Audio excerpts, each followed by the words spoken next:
복음과 고난. 어떻게 보면 상당히 상반되고 또 어떻게 보면 얼른 우리 마음에 와닿지 아니하는 그런 말입니다. 우리 인간이 일생이 바로 연속의 고난의 연속. 어려움이 있고 또 조금 괜찮아지는 것 같으면 또 그런 일이 닥치고 왜 이런 일이 내게 생기나 수없이 많은 회기 속에서 이 고난은 날마다 우리를 왔다 갔다 하면서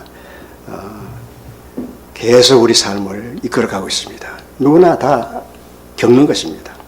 그러나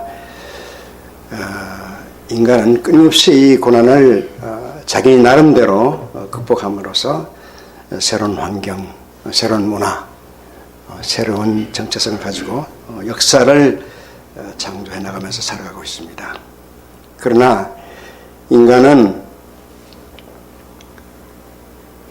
이 고난의 도전이 다가올 때 능히 대처할 수 있는 힘이 없을 때는 그냥 그대로 파멸로 치닫고 맙니다. 고난은 누구에나 있는데 대처하지 못하면 그런 엄청난 결과를 낳기도 합니다. 그러나 우리 주 예수 그리스도를 믿는 우리 그리스도인들은 이 고난이라는 것이 특별한 의미가 있습니다. 이 고난은 주님과 함께하는 고난, 주님 때문에 받는 고난. 그래서 오히려 그리스도의 고난에 참여해서 하나님의 능력을 덧입게 되는 놀라운 축복이 되는 것을 우리가 알 수가 있습니다. 예수님의 수제자 되는 이 사도 베드로는 그의 서신 베드로전서 4장 12절에서 14절에서 이런 얘기를 합니다. 사랑하는 자들아, 너희를 연단하려고 오는 불시험을 이상한 일 당하는 같이 이상히 여기지 말고 오히려 너희가 그리스도의 고난에 참여하는 것으로 즐거워하라. 이는 그의 영광을 나타내실 때 너희로 즐거워하고 기뻐하게 하려 함이라. 우리가 예수 그리스도를 믿으면은 구원받아서 하나님이 모든 것 다 죄를 처리해 주셨기 때문에 기쁘게 살아가고 그래 그야말로 축복도 받고 기도하면 착착착 응답받고 부정이 없는 그런 삶을 살아야 되고 많은 사람이 얘기하듯이 축복도 받고 사는 그런 모습이 분명히 복음인데 고난을 받아라. 이 고난이 축복이다. 이런 얘기를 하고 있는데 이 고난 받을 때 사도 베드로는 말하기를 당황스럽게 생각하지 말라. 아주 정상적이다. 이거는 바로 우리 믿음을 시험하려고 오는 거기 때문에 놀라지 말라. 그래서 이상한 일이라고 생각하지 말고 오히려 그리스도의 고난에 참여. 내가 고난받는 것은 그리스도의 고난에 참여합니다. 이렇게 생각을 하라. 그래서 기뻐하고 예수님께서 이 땅에 다시 오실 때는 영광 중에서 여러분은 예수 그리스도를 만나서 정말 기뻐하고 즐거워할 것이다. 14절에 보면 너희가 그리스도 이름으로 치욕을 당하면 복이 있는 자로다. 영광의 영 곧 하나님의 영이 너희 위에 계심이라. 예수 그리스도 이름 때문에 고난 받는다 그러면은 그것은 도로 복이다. 왜? 이는 영광이신 하나님의 성령께서 우리와 함께 계시다는 증거이기 때문에 그렇다. 이런 얘기를 합니다. 이 말씀을 들어보면은 우리가 고난당할 때 참 그리스도 때문에 고난당할 때 우리가 마음이 아프고 참으로 자존심도 상하고 뭐 여러 가지 그런 어려움이 있습니다. 그러나 반드시 우리가 생각해야 될 것은 고난당할 때 하나님을 의지하게 되면은 하나님의 영이 우리 위에 운행하신다. 여러분 이거를 실제로 여러분이 경험하시는지 몰라도 실제로 그렇습니다. 고난을 당하면 주의 성령께서 우리 가운데 운행하십니다. 사도 베드로는 자기 그것을 경험했기 때문에 이렇게 증거하고 있는 것입니다. 이 복음과 고난, 오늘 이 제목은 바로 그 바울의 옥중서신 중에서도 순교하기 바로 직전에 사랑하는 디모데 아들 같은, 영적 아들 같은 디모데에게 에베소 교회에서 그 목회하고 있을 어려움이 굉장히 많았을 것입니다. 그 당시에는 바로 네로 황제가 설치고 그리스도인들을 잡아가두고 하는 그런 시대이기 때문에 굉장히 어려웠을 텐데 자기의 유언을 사랑하는 자녀, 영적 자녀인 디모데에게 주시는 유언이라고 말할 수가 있습니다. 그래서 옥중서신의 마지막 유언 같은 그런 서신인데 그 중에서 오늘 복음과 고난이라는 제목이 나왔습니다. 바울은 디모데후서 2장에 가보면은 바로 자신의 순교를 예감하는 그런 유언을 남깁니다. 예수 그리스도 안에 있는 생명의 약속을 후진을 양성해서 이어나가라. 다시 말하면 자신의 사역을 이어받을 사랑하는 믿음의 아들 디모데에게 자신이 디모데를 사역자로 양성해서 세워나갔던 것처럼 디모데 너도 또 사람들을 세워서 후대까지 복음을 전가하기를 원한다. 이것이 나의 소망이다. 나의 유언이다. 이런 얘기를 하고 있습니다. 이것은 명령이라고 볼 수 있죠. 또 하나는 이 명령이 그냥 디모데에게만 거치는 게 아니라 오늘 우리가 살아가는 이 시대에도 반드시 우리가 받아서 적용해야 될 그런 일인 줄로 믿습니다. 하나님의 이름으로 구원받은 주의 백성들, 그리스도인이면 누구나 다 목회자뿐만 아니라 모든 성도들 각자 한 사람 한 사람이 다 이 사단의 세력과 영적 싸움을 해서 천국을 향해 나가는 하나님의 군사가 되라. 이런 것을 우리가 깨닫게 됩니다. 디모데에게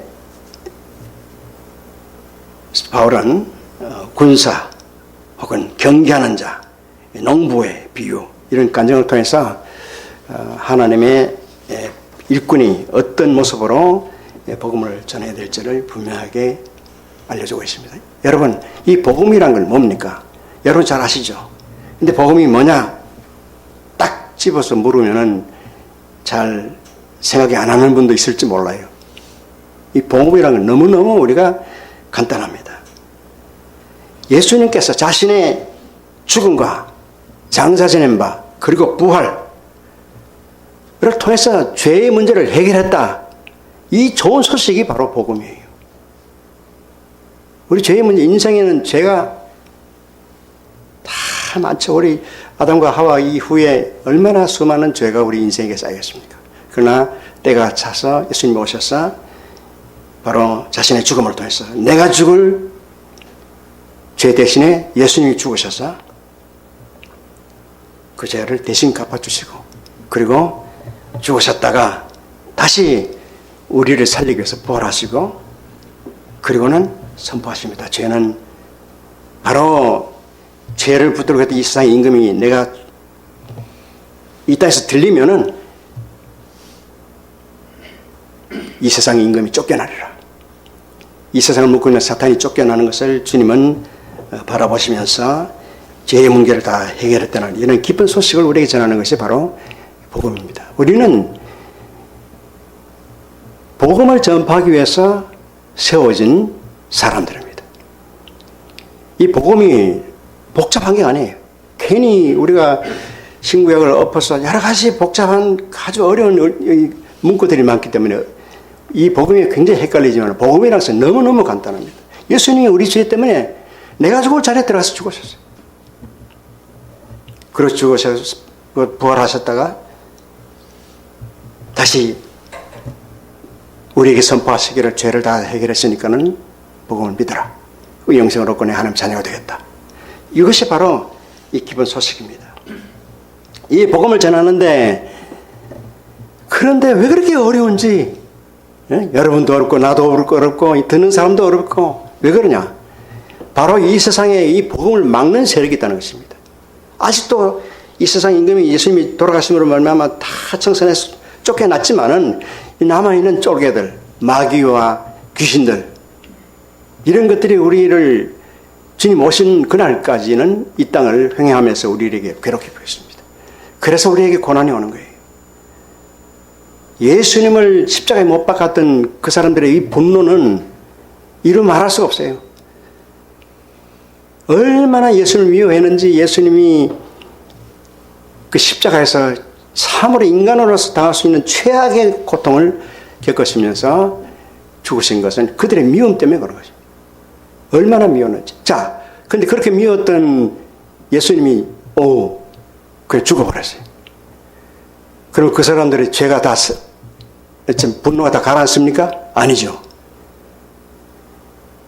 우리가 예수 믿는 사람, 남아있는 사람들에게 그 분노가 미치는 거예요.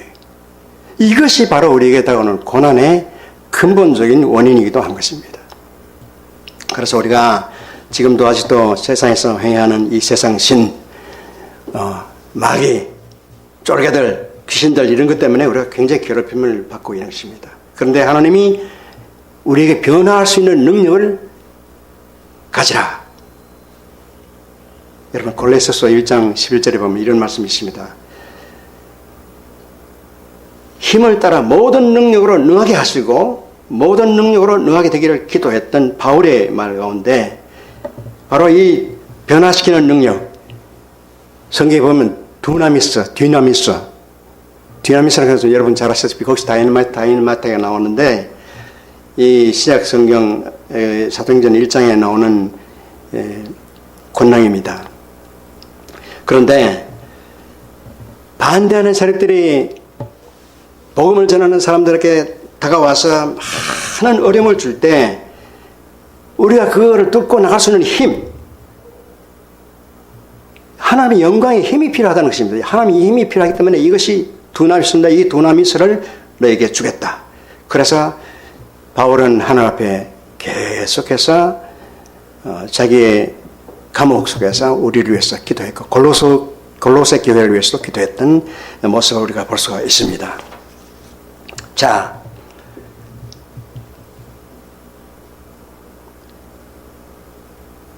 바울은 그 복음 전하는 때문에 감옥에 갇혔어요.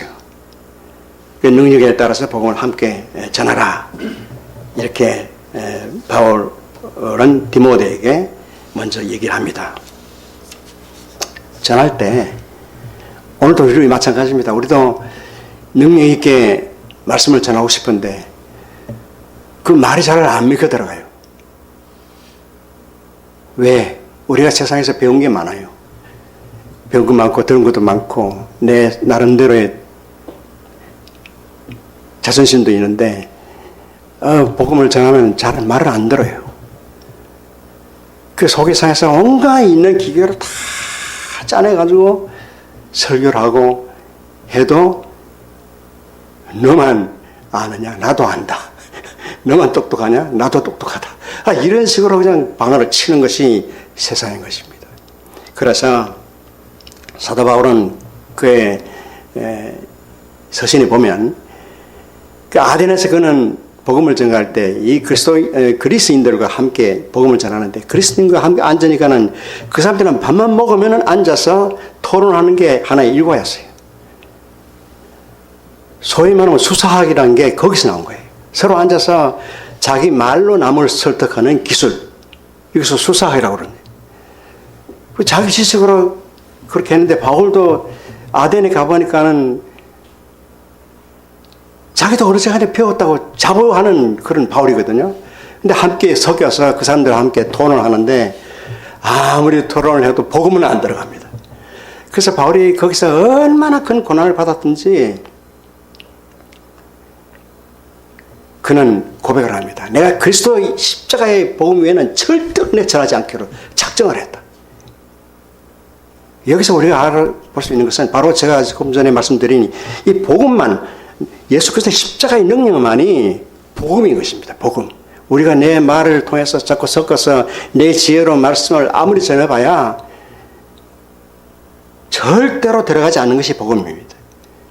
그래서 거기에 함께 할 수 있는 능력을 주시는 것이 바로 고린도의 교회에 그는 고백을 했습니다. 내 말과 내 전도함이 설득력 있는 지혜의 말로 하지 아니하고 다만 성령의 나타나심과 능력으로 하여 너희 믿음이 사람의 지혜에 있지 아니하고 다만 하나님의 능력에 있게 하려 하였노라. 그는 결과적으로 이렇게 고백을 하고 그렇게 계속해서 십자가만 전하기 때문에 그는 진짜 이 성경을 13권이나 쓸 수 있는 그런 능력의 사람이 되고 우리가 참으로 주의 큰 종으로서 우리가 참 본받게 되는 것입니다. 우리가 잃어버린 이 많은 사람들을 회심시키는 그 하나님의 능력, 바로 두나미스. 우리에게 계속해서 여러 가지 우리를 가로막고 있는 세력을 뚫고 나갈 수 있는 힘, 이 성령의 능력을 우리가 힘입어서 아주 단순하고 직접적으로 빙빙 돌릴 게 아닙니다. 빙빙 돌리면 머리만 아파요. 그 사람들도 헷갈려서 무슨 소리인지 몰라. 직접적으로 이 복음을 전해서 우리는 그 사람들을 주의 전으로 불러드려야 될 줄로 믿습니다. 복음은 너무나 쉽고 너무 간단한데 많은 신학자들이 말을 붙이고 무슨 적 하면서 골치만 아프게 했기 때문에 설교가 골치 아픈 거예요. 예? 간단한 복음을 전가할 수 있는 여러분, 우리 성도들도 다 되기를 간절히 소망합니다. 성도들도 간단해요. 복음 전하는 게 막 겁이 납니다. 왜 겁납니까? 욕 먹거든, 욕. 나도 옛날에 욕 참 많이 얻어먹었어요. 예? 그때는 화가 나죠. 솔직한 말씀으로 인간이니까 자존심도 상하고 정말 심지어 침대 받고 이런 것도 당해봤고. 그래도 그걸 뚫고 억지로 참고 그냥 내 스스로 참은 거지. 사실은 그때마다 해도 성경을 많이 안 읽었기 때문에 그 참 화도 나고 막 그랬어요. 근데 이제 성경 읽어보니까 이게 그렇게 해서 될 일이 아니더라고. 성령님을 의지하면 바울이 증거하잖아요. 내 지혜는 말로 하지 않았다. 해봤자 아덴에서 전부 실패하고 나는 엄청난 고난을 받았다. 그러니까 이제는 다시는 내 십자가 위에는 내가 증거하지 않겠다. 할렐루야.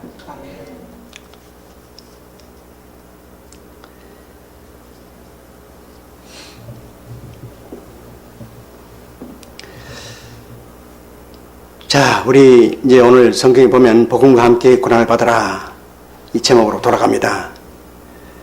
당연히 우리는 예수 믿는다는 이 하나 때문에, 예수 믿으라고 증거하는 그 하나 때문에 어려운 상황에 처했지만은 절대로 굴복하지 말고 복음 증거를 위해서 따라오는 극심한 어려움도 받아들이라는 그런 권면이 오늘 여기 바울이 디모데에게 하고 있는 것입니다. 왜냐하면 세상이 그리스도를 미워하기 때문에 그의 추종자되는 성도들도 다 이 땅에서 산도 안에 이런저런 고난과 미움을 당하기 때문입니다. 예수님께서 요한복음 15장 18절에 이하에 보면 이런 말씀을 합니다. 세상이 너희를 미워하면 너희보다 먼저 나를 미워한 줄을 알라. 너희가 세상에 속하였으면 세상이 자기의 것을 사랑할 것이나 너희는 세상에 속한 자가 아니요 도리어 내가 너희를 세상에서 택하였기 때문에 세상이 너희를 미워하노니라. 사람들이 나를 박해하였은즉 너희도 박해할 것이요 내 말을 지켰은즉 너희 말도 지킬 것이라. 우리 모두는 세상에 속해 있다. 그런데 예수님은 세상에 속해 있는 우리를 택하셔서 하나님에 의해서 택함 받아서 세상으로부터 빠져나오게 되었다. 여러분 가지고 있던 보물 뺏기면 화나야 안 나요? 도둑 맞았다.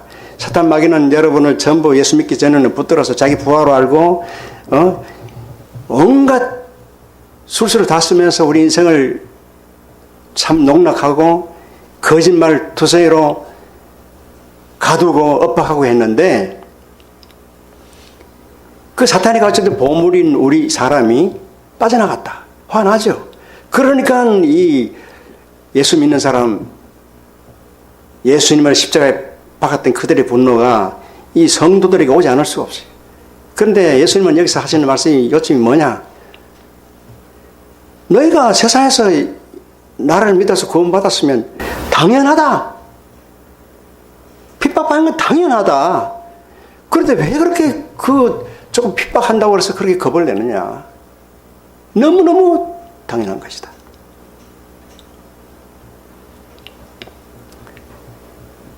우리는 혹시 복음 전하다가 어디 누구한테 전도하러 갔다가 속상한 일 참 여러분 많이 당했을 것입니다.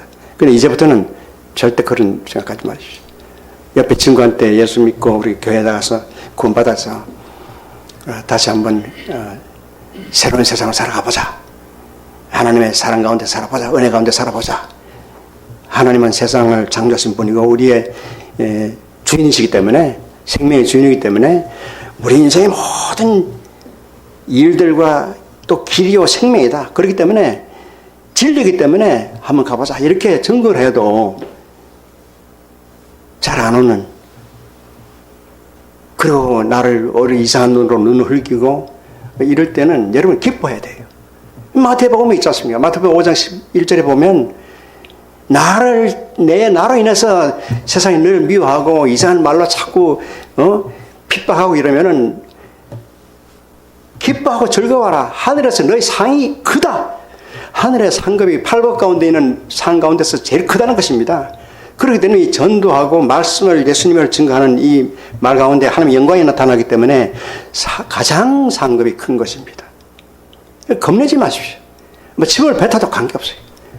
어떤 사람은 목사님이 강대상에서 말씀을 증가하고 밑에 내려오는데 갑자기 옆에서 사람들이 달라들어가지고 귀시자대기를 막 때리는 거예요. 뭐 황당하잖아요. 귀신 들린 사람이 와서 그러는 거예요. 그 귀신 들린 사람. 그런 일을 당할 때 절대로 우리가 당하거나 두려워하거나 이상한 일로 생각하지 마시고 당연한 걸로 알고, 예수님이 그러셨잖아요. 세상이 너희를 미워하는 것은 내가 미웠기 때문에 그런 거다. 내가 왜 나를 미워하느냐? 나는 세상이 악하다고 말하기 때문에 그렇다. 예수님은 진리이기 때문에, 진리신 예수님은 세상에 하는 일, 모든 일을 보면은 악한 게 많잖아요. 그러니까 악하다. 거기서 돌아서라, 회개하라. 천국에 있다. 이 말 하니까는 악하던 사람 악하다고 말했다고 해서 이 사람들이 화가 나는 거예요. 거기서부터 시작해서 예수님을 죽이려고 결국 십자가까지 몰고 갔는데, 그 분노가 오늘날 우리까지 미치고 있음을 여러분 기억하시고, 이건 당연한 거다. 우리의 그리스도인들의 라이프 스타일이 돼요. 이것이 바로 그리스도인들의 라이프 스타일이 되어야지, 그냥 세상 사람처럼 같이 두려워서 그렇게 해서는 절대로 안 되는 것입니다. 화도 내지 마시고 기뻐하고 즐거워하는 사람들이 되시기를 간절히 바랍니다.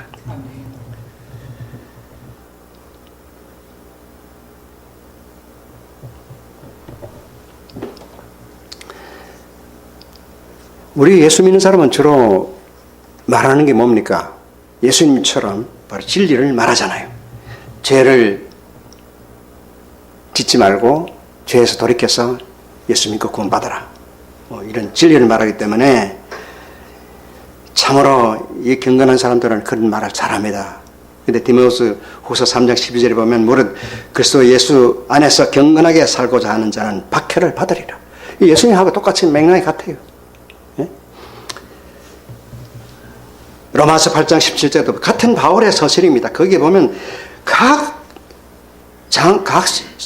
책마다 전부 이런 말씀이 기록이 되어 있어요. 전도하고 고난 받는데 그 고난은 함께 받아라. 우리가 그리스도와 함께 영광을 받기 위해서 고난도 함께 받아야 할지니라. 로마서 8장에도 말하고 있죠. 여러분 얼마나 많은 박해가 있는지를 꼭 기억하시기 바랍니다. 그리고 이 바울은 골로새서 교회에다 대고 하는 얘기가 있습니다. 골로새서 1장 24절에 보면 나는 교회를 섬기고 있는 종인데 내가 그리스도의 남은 고난을 내가 채우겠다. 이런 말씀이십니다. 뭐 예수님이 받은 고난이 뭐 부족해서 채찍에 덜 맞아서 부족하다는 게 아니라 예수님을 향했던 그 분노, 그러니까 지금도 살아 있습니다. 우리 오늘도 예수 믿으라고 전하면요 어딘지 모르게 그냥 괜히 하나님 밉다는 사람 많아요. 그 분노가 지금도 세상에 꽉 차 있어요. 그러니까 그 분노가 어디로 갑니까? 예수 믿는 사람이 받아야지. 그거 어디로 가겠어요, 분노가? 죽이면 죽여야지, 어떻게. 나는 복음 전가다가 나를 죽이겠다고 총 들고, 내가 설교하고 나오기를 기다렸던 그 사람, 나 지금 엄청나게 기억을 많이 합니다만은, 그거는 늘 떠나지 아니에요. 죽이겠다고. 사실은 그때는 뭐 내려올 때는 그냥 사실 뒤에서 총이 날아올까봐 간질간질하고 이랬지만은, 그래야 세상은 그렇습니다. 그만큼 우리를 미워하기 때문에 그 고난을 바울은 자기가 채우겠다. 심지어 이렇게까지 이 고난에 대한 얘기를 하고 있습니다. 그러니까 여러분, 이 고난이 얼마나 참 우리가 세상적으로 생각하면 무섭고 떨리지만은, 그러나 하나님 그리스도인으로서 우리가 이 말씀을 생각해서 보면은 정말 이 고난이라는 것은 너무나 자연적인 것이고 너무나 당연한 것이고 거기에는 하나님의 영광이 있는 것이고 성령이 나타남이 있고 그리고 우리에게는 큰 상급이 예비되어 있다는 것입니다.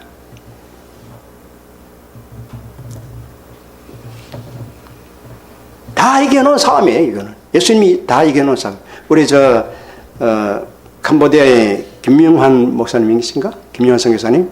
그분 여기 우리 교회에 오셔서 그때 브리핑을 한번 하셨죠. 그때 내가 말 가운데 꼭 기억나는 게 있습니다. 우리는 다 이겨놓은 싸움이니까 걱정 없습니다. 그 말은 나는 지금도 내 귀에 떠나지 않아요. 머리에서. 그 말이 간단한 그 말씀 한마디인데도 나는 늘 그 머리에서 떠나지 않아요. 다 이겨놓은 싸움이에요. 겁날 게 하나도 없어요. 죽으라면 죽지, 뭐 그렇게 언제나 언제는 뭐 평생 삽니까? 여러분, 나는 살아도 언제까지 살지는 모르지만은 아무튼 평생 사는 게 아닙니다. 사람은 반드시 한 번 해서 죽게 돼 있고 그 후에는 심판이 있습니다. 뭐 언제 죽으면 어때? 일찍 가면 더 좋지 뭐. 복잡한 세상 안 살고. 네?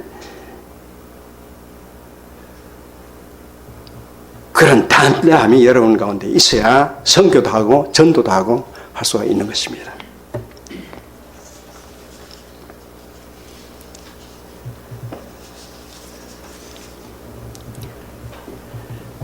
자, 그러면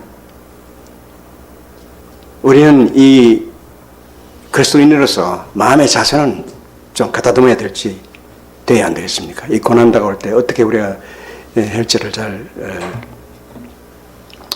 당할 때가 많은데, 참 우리가 캄보디아 선교도 준비하고 있고 하는 여러 가지 일을 하다 보면 우왕좌왕하고 준비도 잘 안 되고 어떻게 뭐부터 해야 될지 모를 때도 참 많아요. 그런데 우리가 꼭 해야 될 것은 한 가지 있습니다. 오늘 바울이 여기 기록해 두고 있습니다. 9절.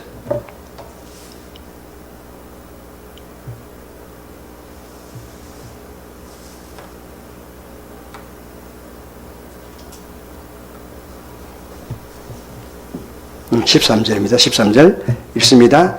너는 그리스도 예수 안에 있는 믿음과 사랑으로서 내게 들은 바 바른 말을 본받아 지키고 우리 안에 거하시는 성령으로 말미암아 네게 부탁한 아름다운 것을 지키라.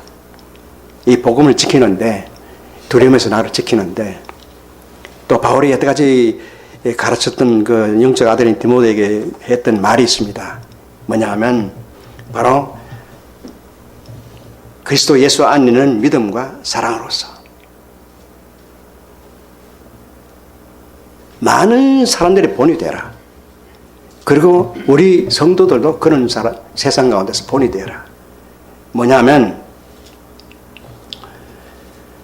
우리 예수 믿는 사람들이 바른 자세를 여기서 아주 핵심적으로 듣고 있습니다. 뭐냐? 먼저 예수 그리스도에 대한 믿음입니다. 예수님은 나의 구주시고 우리의 길과 진리와 생명이 되신 주님, 나의 주인이 되시고 그 주인이심을 믿어야 됩니다. 우리 죄를 사하신 주님, 우리를 사랑하셔서 지금도 우리 가운데 와 계시는 주님, 내가 어릴 때마다 늘 나를 위해서 기도하시는 주님, 그 주님이 내 속에 지금 와 계세요. 이거를 믿어야 된다는 거예요. 또 하나,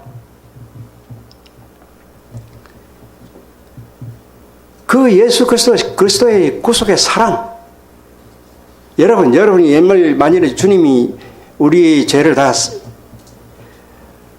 사랑으로 감싸지 아니하시고 죽지 아니하셨다면, 우리 때문에 죽지 아니하셨다면 우리가 어떻게 세상에 살아갈 수 있습니까? 우리 그 수많은 죄 때문에 지금 우리가 어떻게 됐을지 몰라요. 죄는 죄끼리 부딪히면 폭발하고 맙니다. 여러분 요즘 세계 보시잖아요. 예? 자살 폭발 일어나고 수십 많은 총격 사건.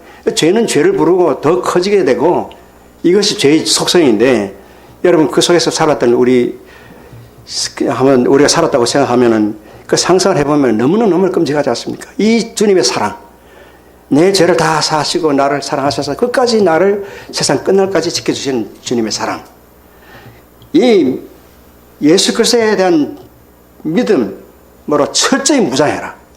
그 다음에 예수 그리스도의 구속의 사랑에 대한 분명한 확신을 가져야 된다. 이 두 가지입니다. 이거 없으면 복음 증거 못해요.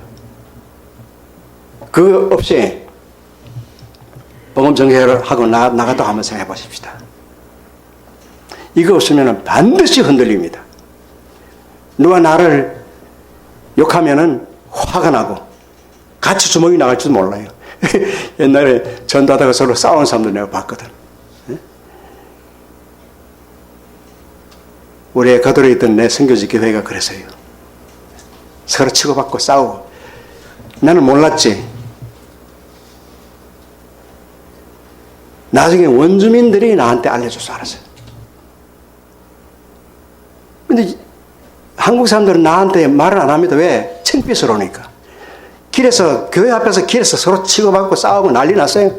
아주 경찰도 불러오고 주치자님도 같이 오고 막 이랬어요. 근데 그건 나는 깜짝 놀랐지. 나한테 아무도 얘기 안 해주니까. 나중에 원주민들이 내가 말을 좀 하고 들을 수 있을 정도 되니까 나한테 와서 얘기해줘서 내가 알았어요. 그래서 붙들러 불러가지고 물어봤죠. 물어봤더니 교회 때문에 싸워가지고 온 시내가 다 소문이 나가지고 이 소문이 우리 한국까지 왔었어요. 사실은. 싸웁니다. 이거 없으면 절대로 흔들려서 복음 전가 못해요. 그리고 또 하나는 고난이 두려워요. 고난이. 누가 뭐라고 그러면요 겁이 납니다. 왜? 생소하거든. 너무 생소해.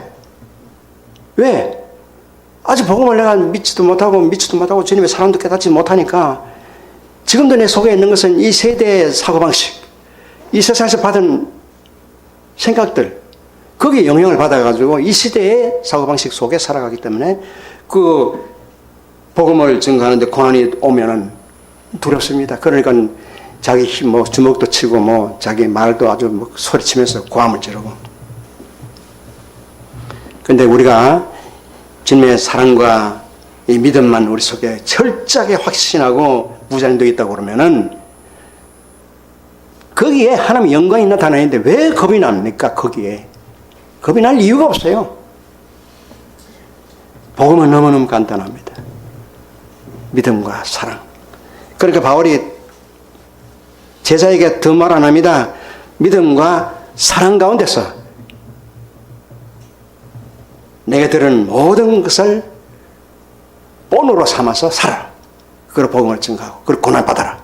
그러면 절대로 흔들리지 않을 것이다.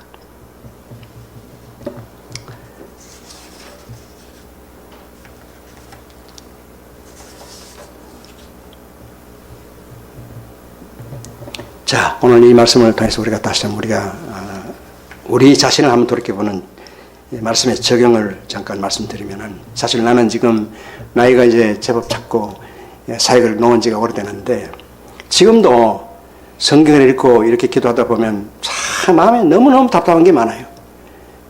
내가 나가서 복음을 좀 전하고 싶은데 그게 잘 안 돼요.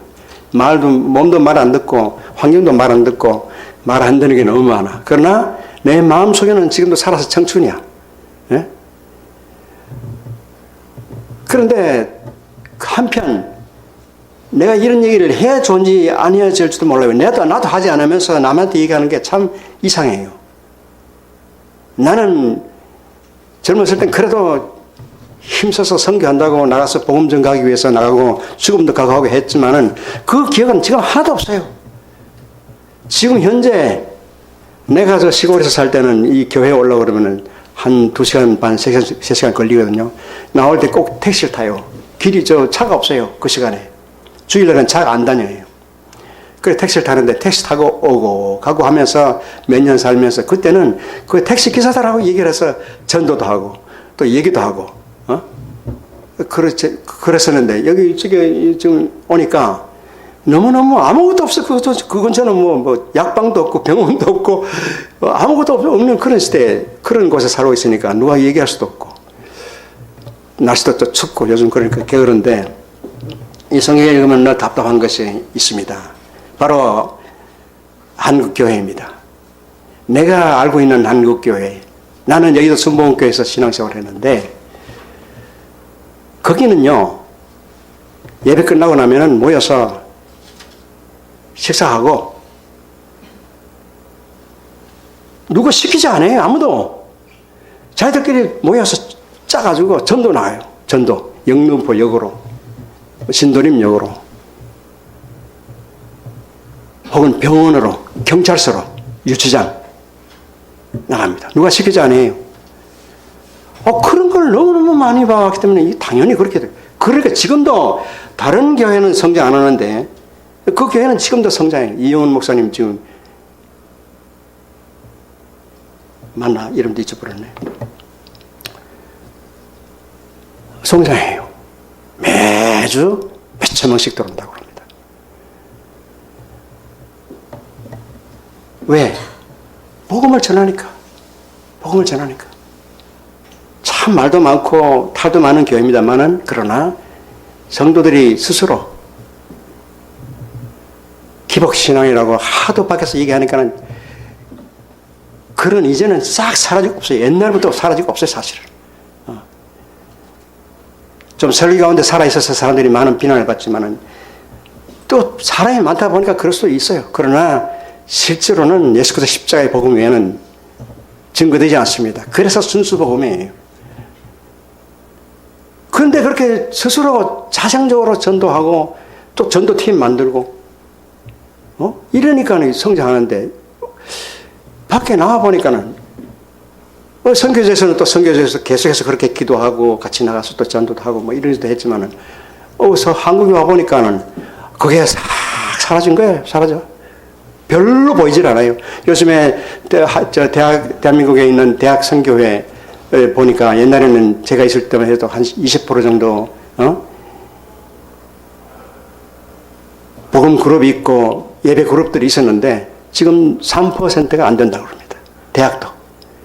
그러니까 지금도 아무리 세상이 빠르고 인터넷 시대고 핸드폰이 참으로 나의 주인이 되어 있지만은 그래도 그렇지.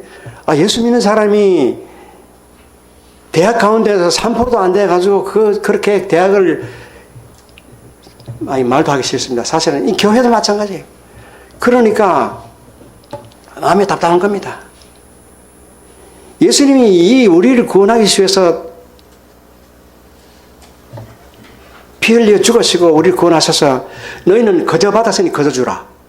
이 말씀을 주시면서 계속해서 전도하고 세상 끝날까지 이르러 나와 함께하라. 또 성령을 보내셔서 성령님도 내가 너에게 이 권능을 주겠다.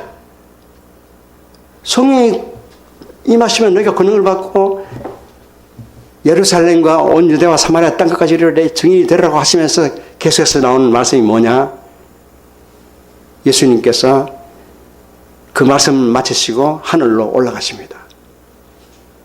그때 천사가 두 사람이 나타나서 이 사람들아, 이 갈릴리 사람들아, 이 촌 사람들아, 왜 그렇게 쳐다보느냐?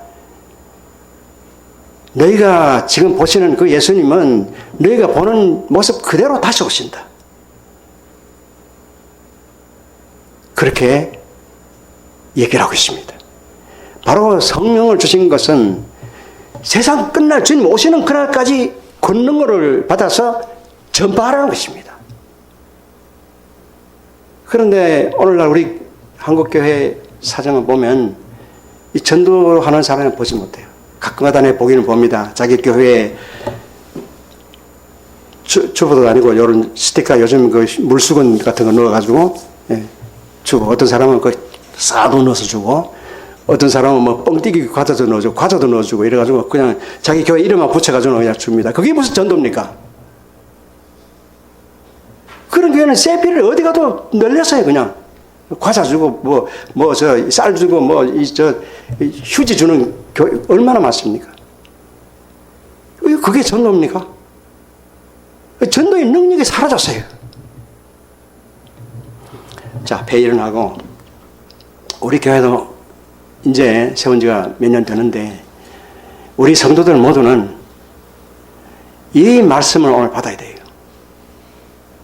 여러분이 아까도 제가 말씀드린 여러분의 라이프 스타일이 바뀌어야 돼요. 옆에 있는 사람, 전도가 뭐가 어렵습니까? 내가 아는 사람 옆에 좀 접촉이 안 되면 기도합니다. 기도하면은 그 접촉이 이루어져요. 하나님이 그렇게 만들어 주세요. 가서 얘기해보고 말 안 들으면 또 자꾸 이제 뭐 밥도 사주고 짜장면도 사주고 좀 많이 들 때는 고기도 사주면서 소위 말하면 꼬셔야 돼요. 예? 그러다 보면 서로 교제가 이루어져서 이 관계가 이루어집니다. 그래 하나 되고 또 그 사람 어쩌다 교회 오면은 좋죠. 우리 여기는 뭐 사람이 적어서 지금 구역 예배 같은 거 안 드리는데 구역 예배가 참 좋습니다. 앞으로 여러분이 모여서 구역 예배 하면은 그 구역 예배 가운데서 여러 가지 자기 문제가 나타나요. 그럼 누가 아는 사람이 있는데 그 사람이 뭐 어쩌고 서로 얘기하다 보면 그 사람 전도해야 되겠는데 참 힘들어요. 그러면은 다 같이 모여서 기도하면 그때 하나님이 임하셔요. 그래서 불러가서 또 그 사람 조장을 통해서 가서 얘기를 해주고 권고해주고 여러 사람이 권고해주면은 자연스럽게 교회에 나오기도 하고 또 그러다 보면 그 구역 사람들이 얼마나 기쁩니까? 그 재미가 있으니까 또 하는 거예요. 또 문제 있으면 문제 내놓고 기도하고 이래서 교회가 어려운 게 하나도 아니에요. 교회 프로그램이 있는 게 아닙니다. 무슨 교회 그 태신자 무슨 대회? 이런 거 많이 있는데 그 교회 사실은 나는 그런 거 볼 때 너무너무 프로그램적이에요. 프로그램적. 물론 그런 교회 큰 교회는 물론 필요하기도 하겠습니다만은 그러나 그런 프로그램이 필요한 게 아니고 내 개인 한 사람 한 사람이 그런 자세가 필요한 것입니다. 생활의 패턴이 바뀌어야 돼요. 그래서 전도를 하는 방향으로. 그러면 교회 오면은 그 전도했던 얘기를 서로 주고받으면서 예수님 얘기하고 이런 모습을 보고 싶어요. 그러면 교회가요. 교회는 누가 성장시킵니까? 내가 하는 게 아니에요. 교회는 최수근 목사가 하는 거 아니에요. 한 사람 한 사람이 모여서 그런 거 하다 보면은 또 하나 들어 어쨌든 1년에 한 번 들어도 좋아요. 아무튼 계속해서 이렇게 하다 보면 이게 보면은 하나님이 교회를 키워나가세요. 하나님이. 내가 할 것은 나의 라이프 스타일을 바꾸는 거예요.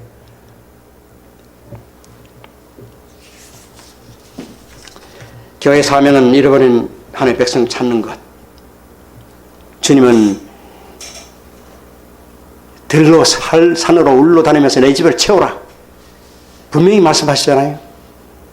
전국 잔치를 벌려놓고 내 집을 채우라고 명령하신데도 불구하고 우리는 그거 채울 생각하지 않고 내사 무사 안일주의로 그냥 앉아서 그저 믿는 사람들끼리만 왔다 갔다 교회. 그러니까 이단들이 와가지고 우르르 몰려가지고 이 교회에 몰려와가지고는 나도 여기 믿겠다 하고는 이 교회 대산 다 털어가고 하는 그런 참 일이 나타나잖아요. 예? 그런 일이 나타나는 것도 우리 믿음과 사랑이 없기 때문에 우리가 이 전도를 하지 않기 때문에 그런 거예요. 우리 교회 사명은 똑같습니다. 그렇기 때문에 여러분 꼭 기억하시고 또 여러분이 여러분 가운데 교회 나오다가 안 나와서 시험 받아서 안 나온 사람들 들어있잖아요. 이것도 주님은요 굉장히 마음을 가지고 계십니다. 주님은 성경 66권 가운데서 하나도 전도하고 선교하라고 복음을 전하라는 얘기 없는 책은 없어요. 잘 보십시오. 여러분이 공부하는 출애굽기 예수님이 이 땅을 오셔서 사람들을 어떻게 구원하는 것을 얘기한 스토리가 출애굽기예요.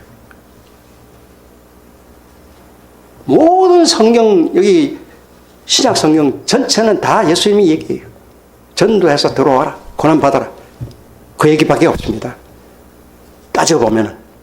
그런데 이 주님 오실 날의 심히 가까운 이때인데 우리가 이걸 못하면 안 돼요. 우리 성도의 믿음이 반쪽만 가지고 살아가면 그게 올바른 믿음이겠습니까? 예수님 뭐라고 그럽니까? 너희가 차든지 덥든지 하라. 차지도 않고 덥지도 아니하니까 내 입에서 토해내리겠다. 분명히 하시잖아요, 예수님은. 예수님은 언제나 그런 얘기를 하세요. 그리고 늘 그 구원하는 데 관심이 굉장히 많아요. 오늘 실족해서 참 아니면은 혹은 여러 가지 시험이 들어서 교회 못 나오는 사람들 성경에 보면 마태복음 18장에 이런 얘기가 나옵니다. 너희 두세 사람이 내 이름 모인 곳에는 나도 그들 중에 있겠다. 여러분 이 교회에 와서 예수 믿는 사람들이 예배드리는 사람이 한두 사람밖에 없다고 해서 그 말을 하는 게 아닙니다. 실족한 사람 찾아가서 둘이 만나서 얘기합니다. 교회 가자. 다시 예수님 앞에 돌아와라. 말 안 들어요. 그러면 한두 사람 데리고 와서 또 같이 증거를 합니다. 그래도 말 안 들어. 그러면 그때 와서 교회 와다 말해라. 또 교회 와서 말해서 또 교회에서 얘기를 해도 받아들이지 않으면 차라리 이방인과 세리처럼 취급해라. 예수님의 명령이에요. 그러나 너희가 내 뜻을 따라서 그대로 너희 두세 사람이 모여서 그 사람을 위해서 기도하면은 나도 그들 중에 있겠다. 이 말씀이에요. 실종한 사람들 두세 사람이 모여서 그 사람을 끌어내기 위해서 기도하는 그곳에는 나도 그들 중에 있겠다. 이런 말씀이에요. 요즘은. 나는 선교지에서 아까도 잠시 말씀드렸지만 교회가 제가 가니까 다 부서지고 문제가 크게 벌어져서 성도라고는 한 8명밖에 안 남았어요. 다 그들이 교회 안 나와. 나는 일무교회 다시는 내 나가나 봐라. 가는 곳마다 그런 소리 들리니까 참 난감하더라고요. 그래도 뭐 어떻게. 그래도 주의 종이니까 발도 닦아줘야지. 그래서 갑니다. 어떤 사람 쳐다보지도 않아요. 쳐다도 안 보는 사람 참 많아요.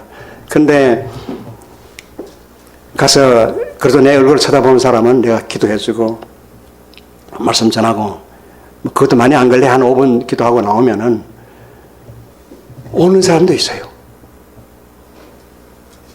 근데 그 사람이 이제 나중에 몇 년 지나서 내가 그 사람 얘기를 들어보니까 목사님 그때 나는 정말 내가 교회라고는 다시는 내 평생 발을 안 들이려고 내가 작정을 해놓은 사람인데 목사님 오셔서 자꾸 그런 기도를 해주시고 자꾸 교회에 나오셔서 믿고 구원받아라 그러시니까 어쩐지 자꾸 그냥 나오게 됐습니다. 이런 얘기를 여러 사람이 하는 걸 들었어요. 그래서 그때 내가 느낀 게 그때 오늘 이 말씀처럼 너희 두세 사람이 내 이름을 모인 것에는 나도 그들 중에 있겠다. 주께서 하신 약속이에요. 예수님이 끌어내셨구나. 이걸 내가 생각하고 늘 감사하고 늘 참 정말 간 곳마다 그런 생각을 하고서 살아왔어요. 여러분 만일에 누가 신방 가서 주의 종이 찾아오거나 누구 사람 찾아와서 다시 교회 가지고 권유하면요, 그때 바로 옆에 예수님이 계신 줄 알으세요. 옆에 예수님이 계시겠다고 약속했기 때문에 계세요. 주의 임재가 그럴 때도 나타나겠다 주님이 약속했습니다. 그렇기 때문에 우리가 믿지 않은 사람들 혹은 믿다가 실족한 사람들, 많은 사람들 앞에 우리가 설 때는 예수님의 능력을 힘입어서 힘차게 우리가 예수님을 모시고 복음을 전가할 때, 나는 비록 한 사람 전도했지만 이 교회는 하나님께서 성령께서 역사하셔서 날마다 믿는 사람을 더하게 하시는 그런 역사가 일어날 줄로 믿습니다. 이제 우리가 캄보디아 이제 며칠 있다 가게 되는데, 여러분 그때는 오늘 주신 말씀 끝맺힘 속에 우리 안에 거하시는 성령으로 말미암아 내게 부탁한 아름다운 것을 지키라. 이 성령 하나님을 우리가 오늘 생각을 해야 됩니다. 우리 안에 거하시는 성령. 우리는 이미 예수 믿을 때 성령이 들어와 있겠습니다. 그런데 선교할 때는요, 복음 전갈 때는요, 성령이 충만을 받아야 돼요. 왜 성령 충만 받느냐? 성령 세례라는 것은 웹타이즈, 밥티조, 에스파뇰로 밥티조, 영어로는 웹타이즈라고 그러는데 물에 붕붕 들어가는 거잖아요. 성령 안에 들어가서 성령을 옷 입고 사는 사람이, 성령의 사람, 그런 사람은 성령 세례 받은 사람이라고 그러는데, 성령으로 충만해야 돼요. 성령이 충만하지 않으면 절대로 선교 못합니다. 하나하나 준비하는 거 모든 게 다 어렵고 힘들어 보여요. 그래 성령으로 함께 하시면 아주 일사천리로 모든 것을 더하시는 하나님의 역사가 나타납니다. 그렇기 때문에 우리가 준비 과정이 힘들고 어렵게 생각하지 말고 성령에 의해서 기도하기를 간절히 바라요. 에베소서 6장에 보면, 그러므로 우리는 주 안에서의 그 힘의 능력으로 강건해진다. 분명하게 교회마다 하나님이 말씀하고 계시는데, 오직 성령이 너에게 임하시면 너에게 권능을 받고. 여러분 선교하는 것도 하나님이 성령이 보내지 않으면요 전부 헛거예요. 인간이 계획 짜가지고 인간의 방법으로 가면은 그 선교가 절대로 되지 않습니다. 왜? 성경에 나와 있습니다. 사도행전 13장 2절, 주를 섬겨 금식할 때 성령이 이르시되 내가 불러 시키는 일을 위하여 바나바와 사울을 따로 세워라. 그래서 성령의 음성을 듣고서 사람들이 모여서 금식하며 기도하면서 바울과 바나바와 사울, 지금 바울이죠, 를 구브로로 보내서 그때부터 선교 여행이 시작됐어요. 그와 마찬가지입니다. 우리도 선교할 때는 반드시 성령의 보내심을 받아야 되는데, 여러분 성령이 충만할 때 하나님께서 나타나셔서 성령께서 사람을 구원하시고 선교의 영을 보내셔서 선교할 수 있는 능력도 주시고 모든 일을 잘 감당할 수가 있는 것입니다. 여러분 우리가 보면 여기 성경에 보면 많은 군사 얘기가 나오는데, 여러분 군사 한번 얘기해 봅시다. 군인들이 우리 한국에도 전방에도 있고 후방에도 있지 않습니까? 전방이나 있는 후방에 있는 군인이 다 총을 가지고 있어요. 뭐 훈련도 해야 되고 또 쓰기도 해야 되니까. 그런데 전방에 있는 사람만 총알을 줍니다. 그렇잖아요? 후방에 있는 사람까지 총알을 주면은 그 사고 내죠. 요즘 미국에 총 때문에 얼마나 사고 많아요. 예? 성교에 성령을 부는다는 것은, 성령이 충만하다는 것은 바로 이거예요. 총알이에요, 총알. 일선에 나가는 사람들에게는 총알이 필요해요. 일선에 나가지도 않고 전도도 안 하는데 누가 총알을 줍니까? 이 후방에 있는 군인들 총알을 주는 거 봤습니까? 후방에 있는 사람들은 필요가 없어요. 그 성령의 권능을 받고 성령의 충만을 받기 위해서는 바로 이 군인처럼 총알이 필요한데, 바로 그것이 성령께서 여러분의 충만히 채우시는 역사가 바로 총알입니다. 그와 마찬가지로 비유가 좀 뭐 맞을는지는 몰라도, 여러분 우리는 늘 성령을 모시고 그 하나님의 능하신 손 아래서 겸손하게 하나님 내가 하는 게 아닙니다. 성령님 하십시오. 예? 여러분 전도하는 거 여러분이 절대 전도 못합니다. 여러분은 그저 입을 빌려주는 것밖에 없지. 그 오시는 분은 성령님이세요. 여러분 착각하지 마시기 바래요. 그러니까 여러분은 오고 안 오고는 하나님이 아시는 거예요. 내가 전도하면은 오고 안 오는 거는 성령님이 책임져 내 책임이 아니에요. 따져보면은. 그러니까 겁날 게 없어요. 겁날 게. 예?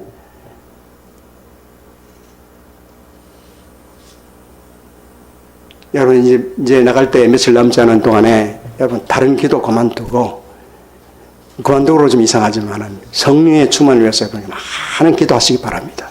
그래야 내 속에 내가 가지고 있는 총에 총알도 들어가고 기름도 들어가고 이래서 하나님이 역사하시고 내가 기도할 때 성령님 오셔서 이 사람들에게 복음을 증거할 때 그들 가운데 운행하셔서 그들 영혼을 불러주옵소서.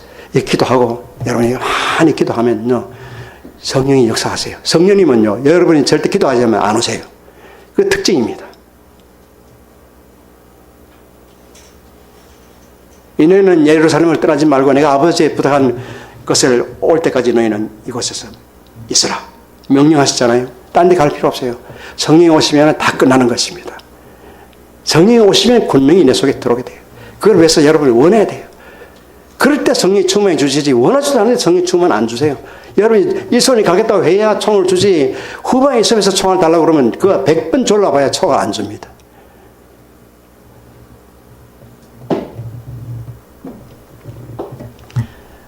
하나님의 힘을 받아서 하나님의 능력으로 성령의 권능으로 선교에서 승리하는 우리 교회가 되기를 예수 그리스도 이름으로 축원합니다. 아멘. 하나님 아버지 감사합니다. 우리 교회를 향하신 하나님의 영원하신 사랑을 다시 한번 감사하고 우리가 예수 그리스도를 믿는 믿음과 그 놀라신 주님의 사랑 참 우리를 사랑하사 곳곳마다 쓰신 책마다 말씀을 전해서 전도하라고 말씀하신 주님의 음성을 들으면서 강건한 하나님의 말씀으로 무장해서 우리의 선교에 임하게 도와주시고 특별히 성령님 오셔서 우리 교회를 붙들어 주시고 권능을 부으셔서 우리가 계획하고 하나님이 계획하셨던 이 사명을 잘 감당해서 많은 열매 맺고